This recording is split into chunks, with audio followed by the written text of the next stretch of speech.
Le second livre des Chroniques, chapitre 36. Le peuple du pays prit Joachaz, fils de Josias, et l'établit roi à la place de son père à Jérusalem. Joachaz avait 23 ans lorsqu'il devint roi et il régna 3 mois à Jérusalem. Le roi d'Égypte le destitua à Jérusalem et frappa le pays d'une contribution de 100 talents d'argent et d'1 talent d'or. Et le roi d'Égypte établit roi sur Juda, sur Jérusalem, Éliakim, frère de Joachaz. Et il changea son nom en celui de Joachim. Néco prit son frère Joachaz et l'emmena en Égypte.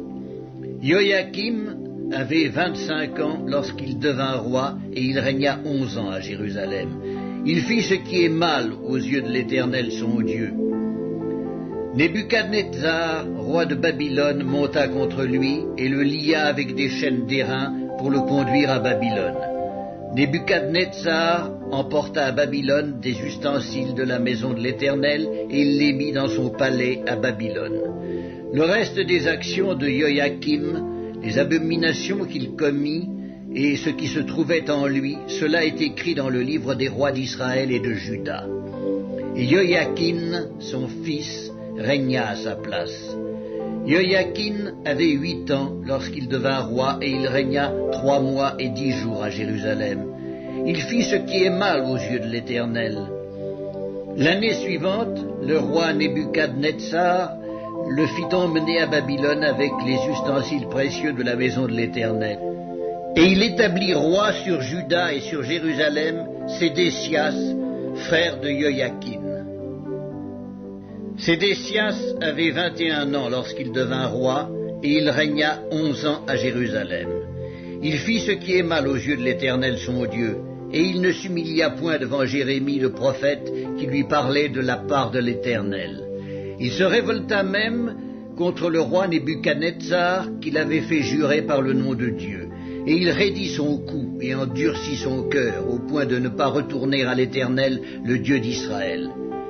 Tous les chefs des sacrificateurs et le peuple multiplièrent aussi les transgressions selon toutes les abominations des nations, et ils profanèrent la maison de l'Éternel qu'il avait sanctifiée à Jérusalem. L'Éternel, le Dieu de leur père, donna de bonne heure à ses envoyés la mission de les avertir, car il voulait épargner son peuple et sa propre demeure. Mais ils se moquèrent des envoyés de Dieu, ils méprisèrent ses paroles, et ils se raillèrent de ses prophètes, jusqu'à ce que la colère de l'Éternel contre son peuple devint sans remède. Alors l'Éternel fit monter contre eux le roi des Chaldéens, et tua par l'épée leurs jeunes gens dans la maison de leur sanctuaire. Il n'épargna ni le jeune homme, ni la jeune fille, ni le vieillard, ni l'homme aux cheveux blancs, il livra tout entre ses mains. Nebuchadnezzar emporta à Babylone tous les ustensiles de la maison de Dieu, grands et petits, les trésors de la maison de l'Éternel et les trésors du roi et de ses chefs. Ils brûlèrent la maison de Dieu, ils démolirent les murailles de Jérusalem, ils livrèrent au feu tous ses palais et détruisirent tous les objets précieux. Nebuchadnezzar emmena captifs à Babylone ceux qui échappèrent à l'épée, et ils lui furent assujettis, à lui et à ses fils, jusqu'à la domination du royaume de Perse, afin que s'accomplît la parole de l'Éternel prononcée par la bouche de Jérémie, jusqu'à ce que le pays eût joui de ses sabbats, il se reposa tout le temps qu'il fut dévasté, jusqu'à l'accomplissement de 70 ans.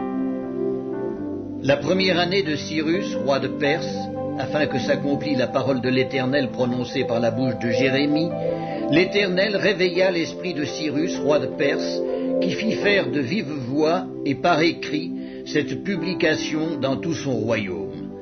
Ainsi parle Cyrus, roi de Perse.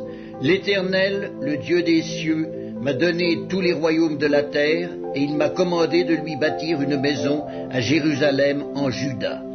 Qui d'entre vous est de son peuple? Que l'Éternel, son Dieu, soit avec lui, et qu'il monte.